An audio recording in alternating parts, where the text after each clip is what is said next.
Prašė paleisti. O koks jūsų buvo sumanymas, kiek ilgai ją laikyti, ar kaip jūs planavote?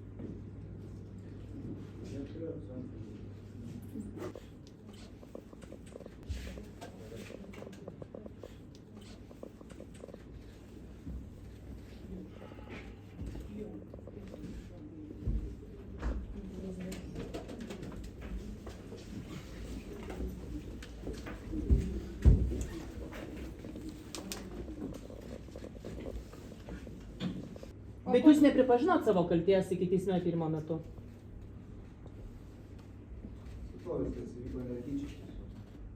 Gediminas Filipavičius yra kaltinamas svetimo vaiko pagrobimu, neteisėtų laisvės atėmimu, taip pat eilė kitų nusikalstamų veikų, kurių aš dėja įvardinti negaliu. Vėlgi, minėtų veikų neįvardinimas yra susijęs ne su kažkokia tai paslaptimi, o tiesiog su nukentėjusiu teisė į neviešą procesą.